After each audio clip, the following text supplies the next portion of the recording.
The hallway erupted in shocked gasps. A sharp, deliberate knee struck Amara Lewis in the side as she walked briskly past, sending her staggering. Laughter rang out from Vanessa Parker and her clique, sharp and cruel, echoing off the sleek glass walls of Harrison and Company. Amara steadied herself against the wall, her hand clutching her side, but her expression remained calm, almost unreadable. The pain was real, but the humiliation? She wouldn't give them that satisfaction. What would you have done if this happened to you? The thought flashed through her mind. Would you have cowered, or would you have plotted your comeback? Vanessa smirked, clearly pleased with herself. Her friends whispered, giggled, and nudged one another, assuming the new girl had been broken before even learning the office's unwritten rules. Most people assumed Amara Lewis was inexperienced, fragile, a name to be forgotten. They were wrong. Amara reached slowly into her bag, retrieving her phone. Her fingers worked discreetly, pressing record on the incident. Witnesses passed by,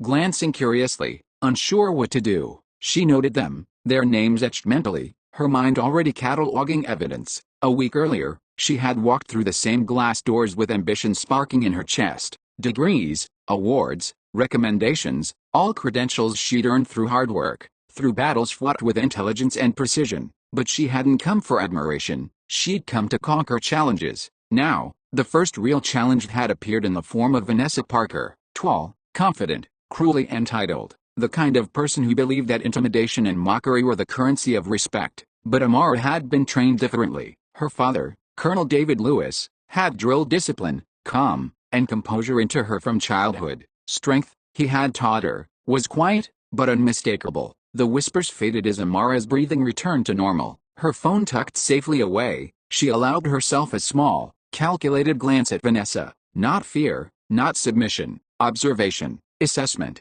planning. This was only the beginning. Harrison and Company would soon learn one lesson they weren't expecting. Appearances can be deceiving. Power can hide behind a calm gaze, and underestimating someone is always dangerous. Harrison and Company gleamed with polished floors, glass offices, and the hum of corporate ambition. It was a place where talent mattered, but social leverage mattered more. Amara Lewis, the new hire, moved through the office with quiet confidence. She smiled politely, introduced herself to colleagues, and sat in on her first meetings. Her mind absorbed every detail, deadlines, processes, personalities. She was meticulous, observant, calculating. Vanessa Parker, on the other hand, was the unofficial queen of the office. Her laughter carried authority, her whispers spread like wildfire. Her friends mirrored her behavior, sneering at anyone who dared challenge their dominance. For weeks, Vanessa had tested the limits of new hires, and Amara was next. From the moment Amara arrived, subtle jabs were made. During meetings, Vanessa questioned her proposals with thinly veiled sarcasm. In the cafeteria, she passed with a scoff, making comments that drew quiet snickers from her friends. Small attacks, but constant. The kind of psychological games designed to make newcomers doubt themselves. Amara, however, kept her composure. She smiled, took notes, and responded with professionalism. Her silence was not weakness, it was strategy. Her colleagues began to notice the contrast. Some admired her calm, some feared it. A few whispered privately about how different she was. Yet the office still operated under Vanessa's rule, fear disguised as power. One day, Amara arrived early to find Vanessa leaving a pile of files carelessly on her desk, accompanied by a pointed, "Hope you can handle this." The act was designed to humiliate, to test her limits, but Amara approached the pile with efficiency, organizing it meticulously, sending emails, correcting errors no one else had noticed. By the end of the day, her work had drawn praise from her supervisor, the very praise Vanessa had tried to sabotage.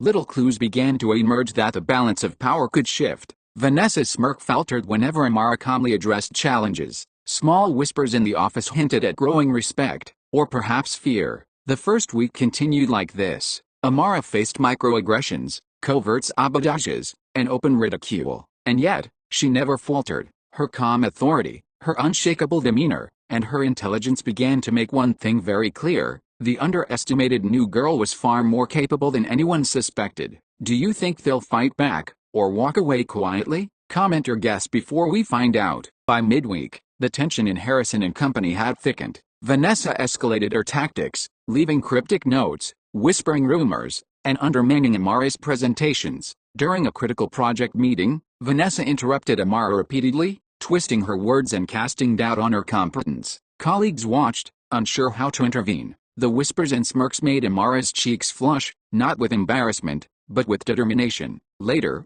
a colleague approached, cautioning her, "Don't take it personally. Vanessa's been doing this for years. Most people just give up." Amara nodded politely, internally noting, giving up was never an option. The next confrontation came in the cafeteria. Vanessa deliberately spilled coffee near Amara's workspace, causing a minor mess but hoping to provoke a reaction. Amara simply cleaned it up, smiled politely at the nearby witnesses, and continued her lunch without a word. If you were in this moment, would you forgive, or make them pay? The final test came when Vanessa orchestrated a public humiliation during a staff briefing. She presented a falsified report, intentionally attributing errors to Amara. The room fell silent as everyone looked at her, some stifling laughter. The injustice was palpable, but Amara's response was precise. She quietly requested the original reports, cross-referenced data, and corrected the errors with undeniable clarity. The room's atmosphere shifted, whispers turned into murmurs of admiration. Vanessa's smirk faltered.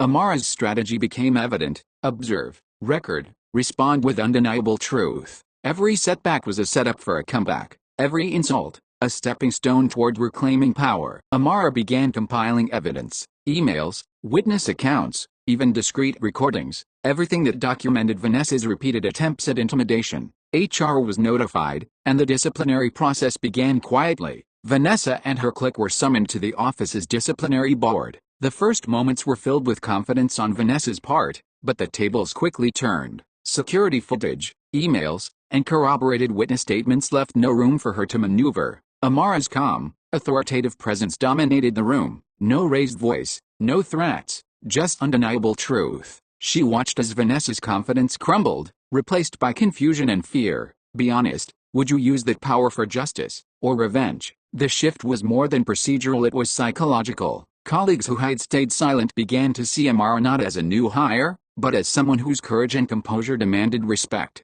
Vanessa's clique faltered, unsure how to react. The balance of power had flipped, almost imperceptibly, until it was impossible to ignore. In the final staff meeting, Amara addressed the office with quiet authority. Some of you may think power comes from status, wealth, or intimidation, but real power comes from courage, composure, and standing firm when others try to push you down. Vanessa's smirk was gone, her whispers silenced. The evidence was irrefutable, and the office's social order had been rewritten. Colleagues nodded, some with relief, others with newfound admiration. Security footage was reviewed publicly, witness statements read aloud. Every lie Vanessa had spun unraveled, and the humiliation she had sought for Amara was returned, not with cruelty, but with undeniable justice. By the end of the week, Harrison and Company had changed. The office culture shifted. Colleagues who had once stayed silent now respected Amara, approaching her with collaboration rather than intimidation. Vanessa had learned a lesson she would never forget: never underestimate someone based on appearances. Amara hadn't just survived her first week, she had claimed her space and authority with intelligence and courage. The story was not only about retribution but about resilience, justice, and the quiet power of composure. Maybe power isn't what you take, maybe it's what you give back when no one expects you to. Amara continued her work, now respected figure, demonstrating that true authority comes from integrity, preparation, and courage. Her story inspired colleagues and viewers alike to consider their own responses to injustice. If this story moved you even a little, please subscribe, it helps me keep creating stories like this for you.